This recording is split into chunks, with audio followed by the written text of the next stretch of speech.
There are moments in the day when nothing much is happening on the outside. You might be waiting or resting or sitting idle for a few minutes with nothing pressing to do. And in those small pockets of quiet, the mind often becomes very active.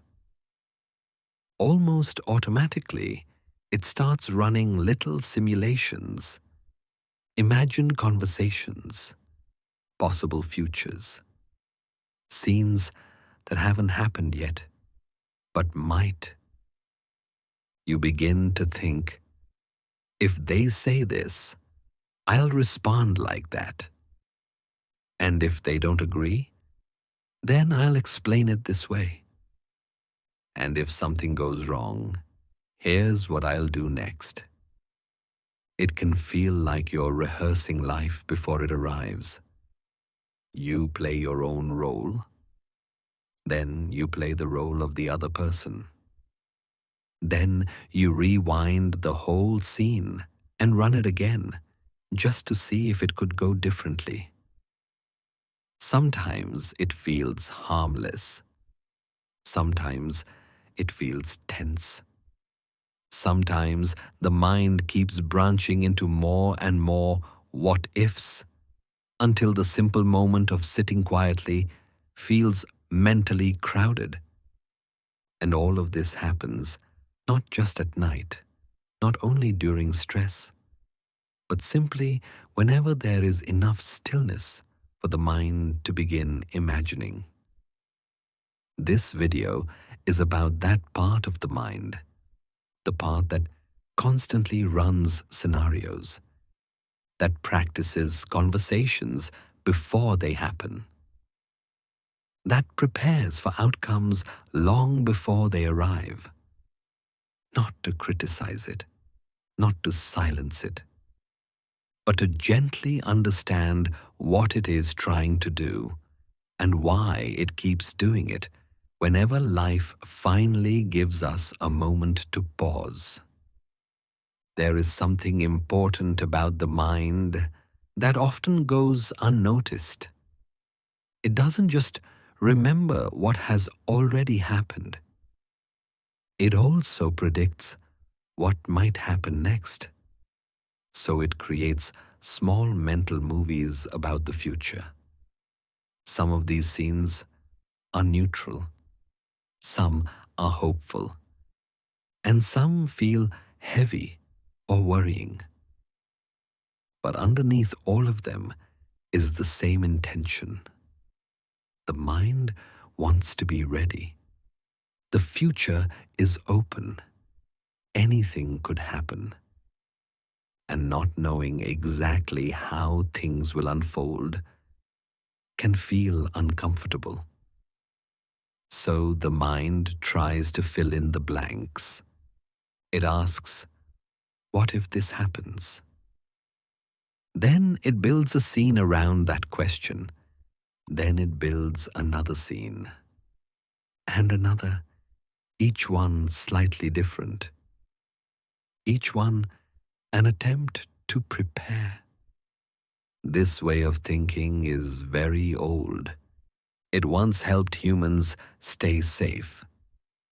If danger might appear, it helped to imagine it first. So the nervous system learned something simple. It's better to think ahead than be surprised.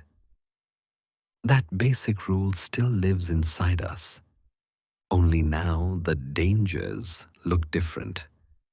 They are conversations, deadlines, money, health, responsibility, moments where something important feels uncertain. So the same system keeps working. It rehearses, it plans, it imagines, it prepares. Sometimes this process is quiet. Other times, it becomes very detailed. You may find yourself repeating the same future conversation again and again, changing the words, changing the ending, trying to get it right in advance.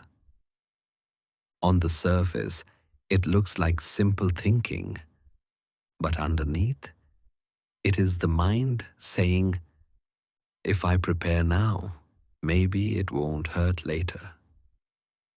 Another reason this happens is that uncertainty can feel uncomfortable. The mind often prefers a clear picture, even if it isn't a pleasant one, so it creates one. Because having a picture feels easier than sitting inside the unknown. Control plays a part too. The more important something feels, and the less control you have over it, the more what if scenarios the mind tends to create. It tries to manage the situation in thought, since it cannot fully control it in real life. So the mind becomes busy inside, even when the outside world is still. Modern life increases this. There are many choices, many paths, many things to compare yourself with.